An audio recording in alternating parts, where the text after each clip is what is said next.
இஸ்ரேலினுடைய உளவுத்துறை அலுவலகம், அப்புறம் பங்குச்சந்தை கட்டிடம் இதெல்லாம் தாக்கப்பட்டிருக்குது. பக்கத்தில் இருந்த ஒரு ஹாஸ்பிட்டலும் தாக்கப்பட்டிருக்குது. இந்த ஹைப்பர்சானிக் மிசைல்ஸை பொறுத்த வரைக்கும் இது ஈரான் அறிவித்த போதே ஈரானிய மக்கள் அது என்ன சொன்னாங்கன்னா, இதை சாக்காக வைத்துக்கொண்டு ஈரானை ஒரேடியாக முடிச்சிடலாம் அப்படின்றது போல் அவர் சரண்டர் ஆகணும்னு சொல்லியிருக்காரு. சரண்டர் ஆகணும்னு சொல்கிறது மட்டுமல்ல, இந்த இஸ்ரேல் ஈரான் மீது நடத்துகின்ற தாக்குதலில் அமெரிக்காவும் சேர்ந்து கொள்ளுமா அப்படி என்ற கேள்வி எழுந்திருக்குது. ஏன் அப்படின்னு சொன்னால், ஒவ்வொரு வருஷமும் அமெரிக்கா இஸ்ரேலுக்கு பல பில்லியன் டாலரை நிதியுதவி தருகிறது, பல இராணுவ தளவாடங்களை கொடுத்துருக்குது. இப்போதைக்கு இஸ்ரேலினுடைய விமானங்கள் போடுகின்ற குண்டுகளாக இருக்கட்டும், ட்ரோன் அட்டாக்காக இருக்கட்டும், ஏவுகணைகள் அட்டாக்காக இருக்கட்டும், இதெல்லாம் ஈரானில் இருக்கக்கூடிய அணுசக்தி மையங்களினுடைய ஒரு கால் அமெரிக்கா இதில் சேர்ந்து கொண்டால் என்னாகும் அப்படின்னு சொன்னால், அது மத்திய கிழக்கில் ஒரு பெரும் பதட்டத்தையும் பெரும் போரையும் கொண்டு வரும். இப்போவே ஈரானுடைய சுப்ரீம் லீடர் அலி காமேனி என்ன சொல்லியிருக்கிறார் அப்படின்னு சொன்னால், இது பாலஸ்தீன மக்களுக்கு செய்யக்கூடிய துரோகம். நம்ம தமிழ்நாட்டினுடைய முதலமைச்சர் மு.க. ஸ்டாலின் அவர்கள் கூட இந்த ஈரான் மீதான இஸ்ரேலின் போரை கண்டிச்சிருக்கிறாரு. இதை எதிர்த்து சங்கிகள்லாம் என்ன சொல்கிறாங்கன்னா, ஈரான் என்ற ஒரு நாட்டை இவர்களால் பணிய வைக்க முடியாது அப்படின்றதான் யதார்த்தம். அதனால் ட்ரம்ப் ஈரான் சரண்டர் ஆகணும்னு அவர் எவ்வளோ தான் கூவினாலும் ஈரான் அதை மதிப்பதாக சட்டை செய்வதாக இல்லை. மாறாக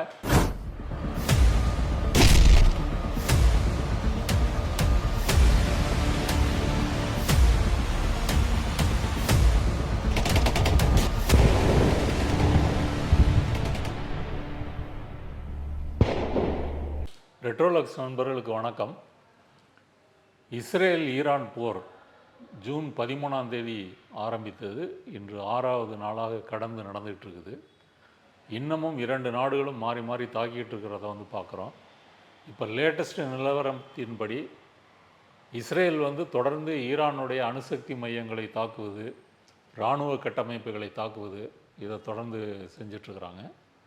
இப்போதைக்கு என்ன, ஈரானை பொறுத்த வரைக்கும் இதுவரைக்கும் அவங்க வெளியில் காட்டாத ஹைப்பர்சானிக் மிசைல்ஸ், இதுக்கு முன்னாடியும் போன வருடம் ஒரு முறை தாக்கியிருக்காங்க. அந்த ஹைப்பர்சானிக் ஏவுகணைகளை இஸ்ரேல் மீது ஏவியிருக்கிறாங்க. இஸ்ரேலில் அது அவங்களுடைய கருத்துப்படி இஸ்ரேலினுடைய உளவுத்துறை அலுவலகம், அப்புறம் பங்குச்சந்தை கட்டிடம் இதெல்லாம் தாக்கப்பட்டிருக்குது. பக்கத்தில் இருந்த ஒரு ஹாஸ்பிட்டலும் தாக்கப்பட்டிருக்குது. இந்த ஹைப்பர்சானிக் மிசைல்ஸை பொறுத்த வரைக்கும் இது ஈரான் அறிவித்த போதே ஈரானிய மக்கள் அது என்ன சொன்னாங்கன்னா, 400 நொடிகளில் டெல் அவீவ் அப்படின்னு தான் அந்த மிசைலுக்கு பேர்.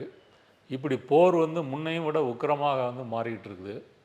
இந்த சூழலில் அமெரிக்க அதிபர் டொனால்ட் ட்ரம்ப் ஈரான் சரண்டர் ஆகணும், அன்கண்டிஷனலாக சரண்டர் ஆகணும் அப்படின்னு சொல்லியிருக்காரு.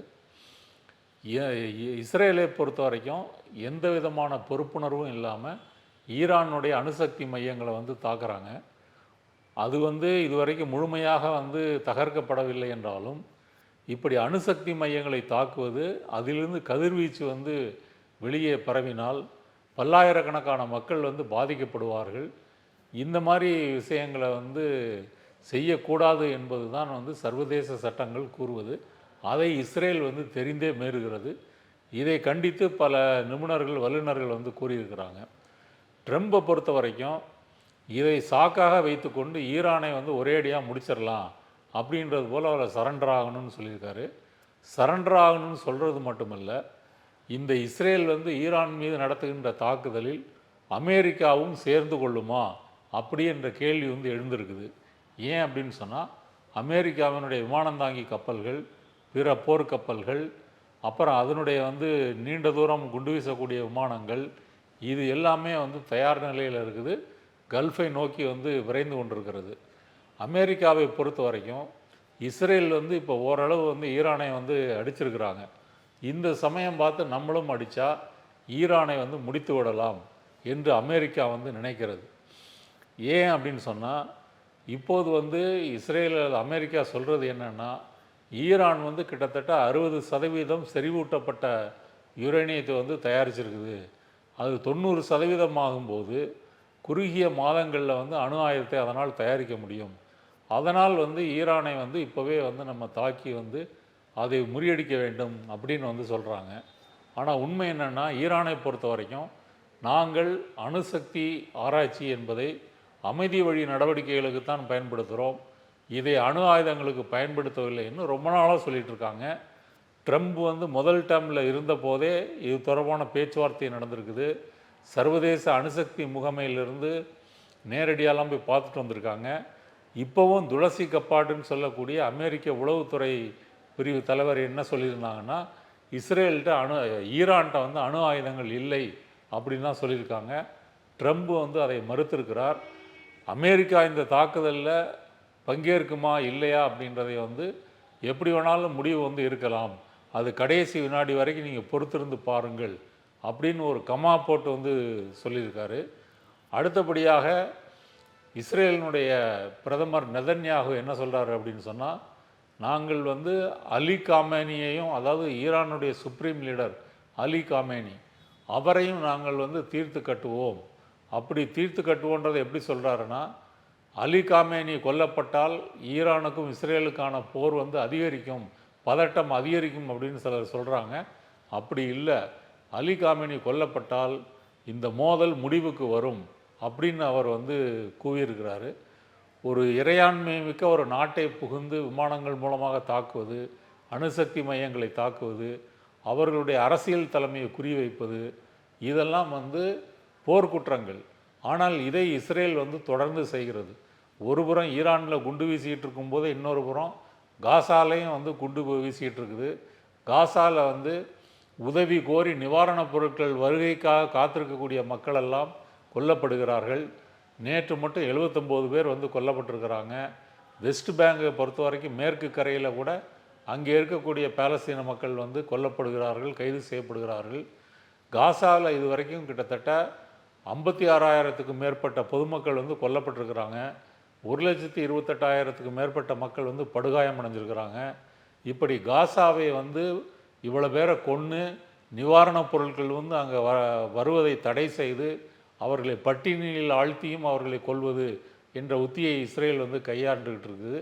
இந்த புறம் வந்து ஈரானையும் வந்து தாக்குது. நீங்கள் வந்து ஹமாஸ் வந்து இஸ்ரேல் மேலே வந்து கடந்த வருடம் வந்து தாக்குதல் நடத்தி 1200 பேரை வந்து கொலை செய்கிறது. 200 பணைய கைதிகளை வந்து பிடிச்சிட்டு போகிறாங்க. அதுக்கு பிறகு தான் காசா போர் வந்து ஆரம்பிக்குது.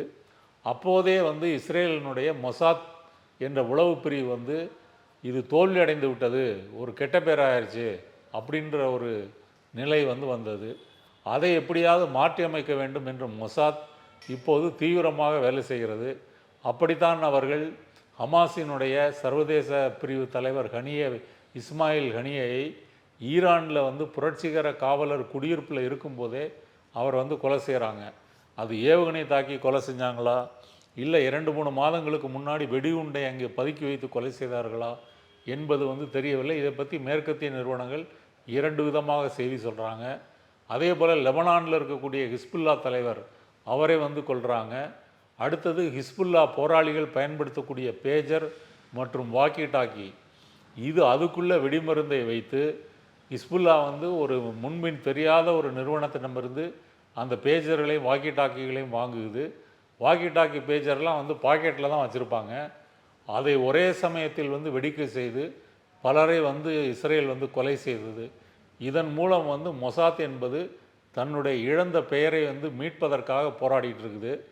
இங்கே ஈரானை பொறுத்த வரைக்கும் அங்கே வந்து ஈரானுடைய அணுசக்தி விஞ்ஞானிகள் கொல்லப்பட்டிருக்கிறாங்க, இராணுவ தளபதிகள் முக்கியமான பேர் கொல்லப்பட்டிருக்கிறாங்க. இவர்கள்லாம் எப்படி கொல்லப்பட்டிருக்கிறாங்கன்னா, மொசாத்தினுடைய உளவாளிகள் ஊடுருவியோ அல்ல அங்கே இருக்கக்கூடிய ஈரானுடைய அரசுக்கு எதிரான அதிருப்தியாளர்களை பயன்படுத்தி அவர்களை உளவாளியை மாற்றியோ, இஸ்ரேலிலிருந்து ட்ரோன்களை வந்து ரகசியமாக கடத்தி கொண்டு போய் அந்த ட்ரோன்களை வைத்து உளவு பார்த்து யார் யார் எங்கே இருக்கா அப்படின்ற செய்தியை வைத்து வந்து இஸ்ரேல் வந்து இந்த கொலையை வந்து நடத்தியிருக்கிறது. ஈரானை பொறுத்த வரைக்கும் அது வந்து ஒரு இஸ்லாமிய குடியரசாக இருக்குது. சுப்ரீம் லீடர் தான் அனைத்துக்கும் வந்து தலைவராக இருக்கிறாரு. இன்னொரு புறம் அதிபருக்கான தேர்தல் நடக்குது, மக்கள் ஓட்டு போட்டு தெரிவு செய்கிறாங்க. மற்றபடி அமெரிக்காவினுடைய பொருளாதார தடையால் ஈரானில் வந்து விலைவாசி உயர்வு, பணவீக்க அதிகம், மற்ற நாடுகளோடு வர்த்தகம் செய்வதில் பிரச்சனை, இப்படி பல பிரச்சனைகள் வந்து இருக்குது. இருந்தாலும் பாலஸ்தீன விடுதலைக்கு நேரடியாக உதவக்கூடிய நாடாக ஈரான் வந்து இருக்கிறது. ஈரான் வந்து ஹமாஸை ஆதரிக்கிறது. ஈரானுடைய ஆதரவு பெற்ற ஹிஸ்புல்லாக்கள் குழு வந்து லெபனானிலிருந்து இஸ்ரேலை எதிர்த்து வந்து அவங்க சண்டை போடுறாங்க. அதன் பிறகு ஏமனில் இருக்கக்கூடிய ஹவுத்தி கிளர்ச்சியாளர்கள் அவங்களும் ஈரானுடைய ஆதரவு பெற்று இஸ்ரேலை வந்து எதிர்க்கிறாங்க. அப்போ இஸ்ரேலை எதிர்க்கக்கூடிய இந்த குழுக்களை எல்லாம் ஒழிக்க வேண்டுமென்றால் இவர்களுக்கு ஆதரவு கொடுக்கின்ற ஈரானை வந்து ஒரு வழி பண்ணணும் அப்படின்னு சொல்லி இஸ்ரேல் வந்து இதில் இறங்கியிருக்குது. இதை நேரடியாக அமெரிக்காவினுடைய ஆதரவோடு ஆசி பெற்று கொண்டு தான் இஸ்ரேல் வந்து இதை செய்கிறது. ஒவ்வொரு வருஷமும் அமெரிக்கா இஸ்ரேலுக்கு பல பில்லியன் டாலரை வந்து நிதியுதவி தருகிறது. பல இராணுவ தளவாடங்களை வந்து கொடுத்துருக்குது. இப்போதைக்கு இஸ்ரேலினுடைய விமானங்கள் போடுகின்ற குண்டுகளாக இருக்கட்டும், ட்ரோன் அட்டாக்காக இருக்கட்டும், ஏவுகணைகள் அட்டாக்காக இருக்கட்டும், இதெல்லாம் வந்து ஈரானில் இருக்கக்கூடிய அணுசக்தி மையங்களினுடைய மேற்பரப்பை தான் வந்து டேமேஜ் செய்ய முடிஞ்சிருக்கு. ஆனால் கீழே பூமிக்கு கீழே வந்து பேஸ்மெண்ட்டில் பல மீட்டர் ஆழத்தில் இயங்கக்கூடிய அந்த அணுசக்தி மையங்களை வந்து இஸ்ரேலால் அழிக்க முடியவில்லை. அப்படி அழிக்கணும் அப்படின்னு சொன்னால் அதற்குரிய விமானமும் குண்டுகளும் வந்து அமெரிக்காட்ட இருக்குது. B2ன்னு சொல்லக்கூடிய விமானம் அது கிட்டத்தட்ட 12,000-13,000 கிலோமீட்டர் வந்து நான்ஸ்டாப்பாக வந்து பறக்கும். அந்த விமானத்தில் வந்து 13,000 12,000 கிலோ வரைக்கும் வந்து வெடிமருந்தை வந்து ஏற்ற முடியும். அந்த வெடிமருந்து வந்து பங்கர் பாம் டைப்பை சார்ந்தது. அது போட்டிங்க அப்படின்னு சொன்னால் பூமியில் வந்து தரையை வந்து துளைத்து கொண்டு போய் வந்து தாக்கும். அதனால் அந்த அமெரிக்கா வந்து நேரடியாக வந்து போரில் ஈடுபட வேண்டும் என்பதை வந்து இஸ்ரேல் விரும்புகிறது. அப்படி போட்டால் தான் இந்த அணுசக்தி மையங்களை மொத்தமாக அழிக்க முடியும் அப்படின்னு வந்து சொல்லுது. இப்போ நம்மளுடைய கேள்வி என்னென்னா, ஈரான் அணு ஆயுதம் தயாரிக்க போகுது, அதனால் நாங்கள் இதை போர் தொடுத்துருக்குறோம், அமெரிக்காவும் இந்த போரில் வந்து கலந்தாலும் கலந்துக்கும் இப்படின்னு சொல்கிற இந்த யோக்கியவான்கள் இஸ்ரேலிடம் இருக்கின்ற அணு ஆயுதங்கள் குறித்து என்ன சொல்கிறாங்க? இஸ்ரேல் இதுவரைக்கும் சர்வதேச அணுசக்தி ஒப்பந்தத்திலிருந்து அதில் வந்து சேரவே இல்லை, விலகி தான் இருக்குது. இஸ்ரேல் கிட்டத்தட்ட 70-80 அணு ஆயுதங்கள் வைத்திருக்கிறதாக பல சர்வதேச ஆய்வு நிறுவனங்கள் வந்து சொல்லியிருக்கிறாங்க. இப்படி இஸ்ரேல் மட்டும் அணு ஆயுதங்கள் வைத்திருக்கலாமா? ஆனால் ஈரான் வந்து அணு ஆயுதம் தயாரிக்கக்கூடாதான். இப்போ ஈரான் வந்து அணு ஆயுதம் தயாரிக்கிறதா எங்கேயும் வந்து சொல்லலை. நாங்கள் வந்து அமைதி வழி நடவடிக்கைக்கு தான் தயாரிக்கிறோம் அப்படின்னு சொல்கிறாங்க. அப்போ இஸ்ரேல் என்ற அந்த அரசு ஒரு ரவுடி ஸ்டேட்டு போல, ஒரு கொடுங்கோலர் ஸ்டேட்டு போல, நாடு போல அது வந்து செயல்பட்டு கொண்டிருக்கிறது. இஸ்ரேலை வந்து யாராலையும் கண்டிக்க ஐநா சபை பொதுச் செயலாளர்லாம் ஒரு பேரளவுக்கு கண்டிச்சிருக்கிறாரே தவிர இஸ்ரேலை தடுத்து நிறுத்தக்கூடிய அளவுக்கு ஐநாவுக்கு வந்து வலிமை இல்லை. மேற்குலக நாடுகள் எடுத்துக்கிட்டால் முக்கியமாக ஜெர்மனி, இங்கிலாந்து, ஃப்ரான்ஸு, இந்த நாடுகளெல்லாம் இஸ்ரேல் வந்து ஈரான் மீது வந்து போர் புரிவதை வந்து அவர்கள் தடுக்கவில்லை, எதிர்க்கவில்லை, மறைமுகமாக ஆதரிக்கிறார்கள்.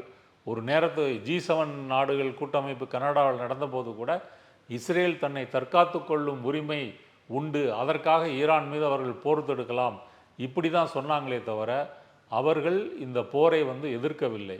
இப்போ இந்த இஸ்ரேல் ஈரான் மீது தொடுத்திருக்கும் இந்த போரை 3ஆம் உலக நாடுகள் தான் வந்து எதிர்த்திருக்கு. கல்ஃப் நாடுகள், வளைகுடா நாடுகள், மத்திய கிழக்கு நாடுகள் அவங்க தான் எதிர்த்திருக்காங்களே தவிர மேலை நாடுகள் வந்து எதிர்க்கவில்லை. ஒரு கால் வந்து அமெரிக்கா இதில் சேர்ந்து கொண்டால் என்னாகும் அப்படின்னு சொன்னால் அது மத்திய கிழக்கில் வந்து ஒரு பெரும் பதட்டத்தையும் பெரும் போரையும் வந்து கொண்டு வரும். இப்போவே ஈரானுடைய சுப்ரீம் லீடர் அலி காமேனி என்ன சொல்லியிருக்கிறார் அப்படின்னு சொன்னால், ஒரு கால் அமெரிக்கா எங்களை தாக்கினால் அதற்கான விளைவை, அதற்கான வந்து எதிர்ப்பை அவர்கள் வந்து எதிர்கொள்ள வேண்டியிருக்கும், நாங்கள் அதற்காக பயப்பட மாட்டோம் அப்படின்னு வந்து சொல்லியிருக்கிறாரு.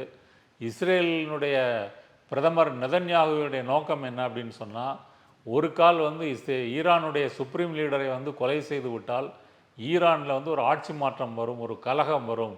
அங்கே இருக்கக்கூடிய அரசுக்கு எதிரான அதிருப்தியாளர்கள், கலகக்காரர்கள் வந்து வெளியே வருவாங்க. அவர்களுடைய அரசாங்கம் அமைந்து விட்டால் நமக்கு எந்த பிரச்சனையும் இருக்காது, அதுக்கு பிறகு ஈரானை வந்து நமது கண்ட்ரோலில் வச்சுக்கலாம் அப்படின்னு வந்து இஸ்ரேல் வந்து கருதுகிறது. ஆனால் உண்மை என்ன அப்படின்னு சொன்னால், இஸ்ரேல் வந்து ஈரான் மீது தாக்குதல் தொடுத்த பிறகும் அமெரிக்கா வந்து மறைமுகமாக அதற்கு உதவி செய்த பிறகும், இப்போது அமெரிக்காவே தாக்கப் போகுது என்ற செய்தி வந்த பிறகும் ஈரானிய மக்கள் அமெரிக்காவுக்கும் இஸ்ரேலுக்கும் எதிராகத்தான் அவர்கள் அங்கே தெஹ்ரானில் ஆர்ப்பாட்டம் செய்கிறாங்க. தெஹ்ரான்லேருந்து ஆயிரக்கணக்கான மக்கள் வந்து வெளியேறினாலும் இன்னும் லட்சக்கணக்கான மக்கள் அங்கே தான் வந்து தங்கியிருக்கிறாங்க. அதன் பிறகு வந்து தெஹ்ரானில் இருக்கக்கூடிய சிவிலியன் டார்கெட்டெல்லாம் வந்து இஸ்ரேல் வந்து தாக்கி இருக்குது. ஈரானுடைய அரசு ஆதரவு பெற்ற தொலைக்காட்சி நிலையம், வானொலி நிலையம், அந்த அலுவலகத்தின் மேலேயே குண்டு வீசியிருக்கிறாங்க. அவங்க குண்டு வீசும்போது ஒரு செய்தி வாசிப்பாளர் பெண் வந்து செய்தி வாசிக்கிறாங்க. அப்படி வாசிக்கும்போதே குண்டு விழுது. அவங்க அதை சொல்லிட்டு வந்து போகிறாங்க.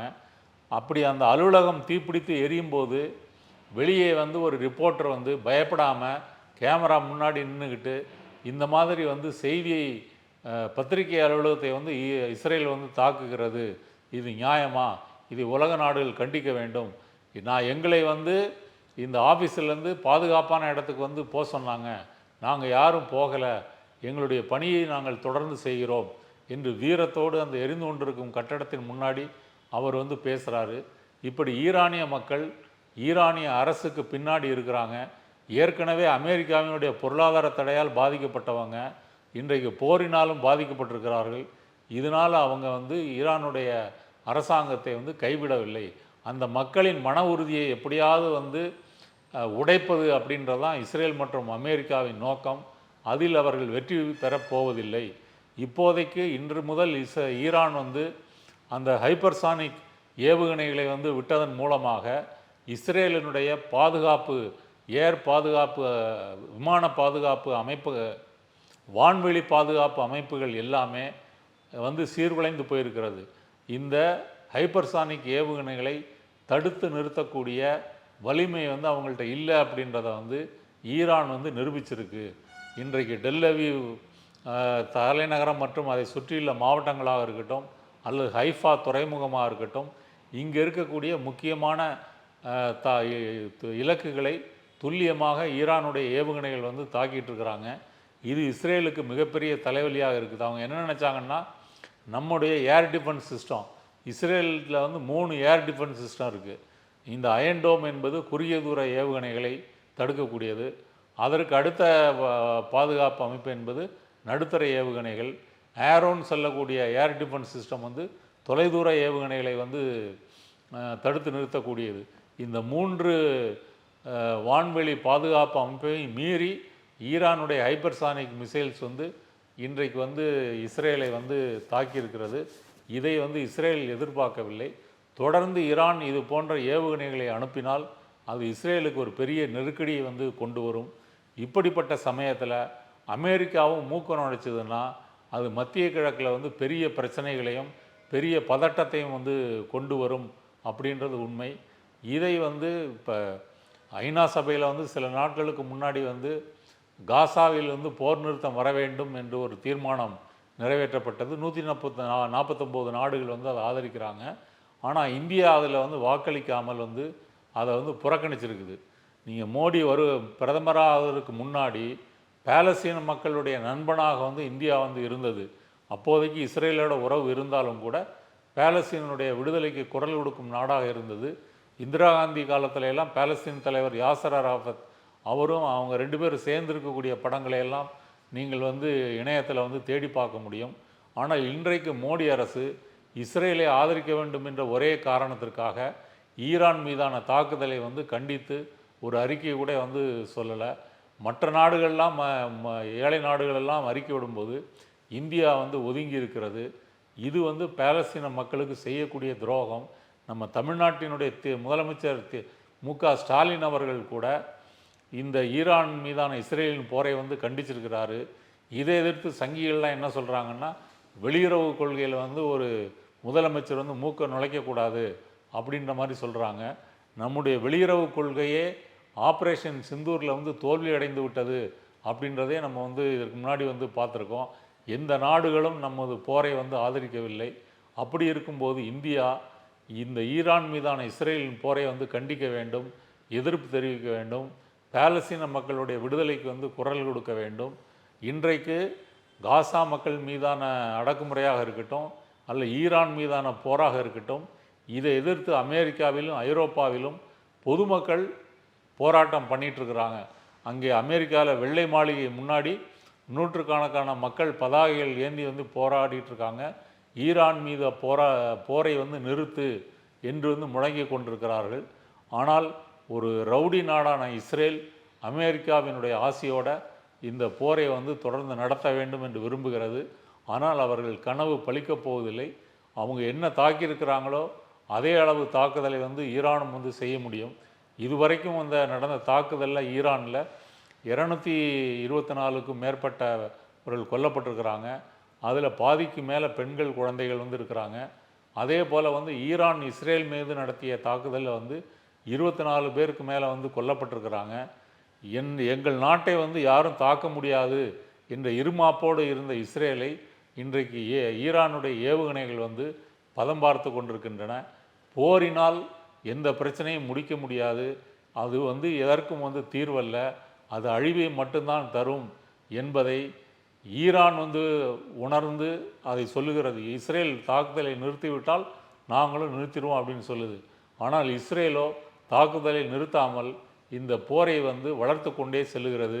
அமெரிக்காவையும் இழுத்து விட்டு இதில் அடிக்கணும் அப்படின்னு வந்து பிளான் பண்ணுது. எனவே இதன் மூலமாக ஈரான் என்ற ஒரு நாட்டை இவர்களால் வந்து பணிய வைக்க முடியாது அப்படின்றதான் யதார்த்தம். அதனால் ட்ரம்ப் வந்து ஈரான் வந்து சரண்டர் ஆகணும்னு அவர் எவ்வளோ தான் கூவினாலும் ஈரான் அதை வந்து மதிப்பதாக சட்டை செய்வதாக இல்லை. மாறாக அமெரிக்காவிற்கே எச்சரிக்கை கொடுத்திருக்கிறார்கள். இப்படிப்பட்ட ஒரு சூழலில் இந்த போர் அடுத்தடுத்த நாட்களில் எப்படி வரும், என்ன நிலைக்கு போகும் என்பதை வந்து பொறுத்திருந்து பார்க்க வேண்டும். மொத்தத்தில் வந்து அமெரிக்காவும் இஸ்ரேலும் மீண்டும் வந்து மத்திய கிழக்கில் வந்து ஒரு பெரிய பதட்டத்தை வந்து ஏற்படுத்தியிருக்கிறார்கள் என்பது வந்து உண்மை. இதன் மூலம் காசாவினுடைய பிரச்சனை வந்து பேசப்படாமல் ஈரான் இஸ்ரேல் போர் மட்டும் பேசப்படுகின்றதாக வந்து மீடியாக்களுடைய செய்தி மாறியிருக்கிறது.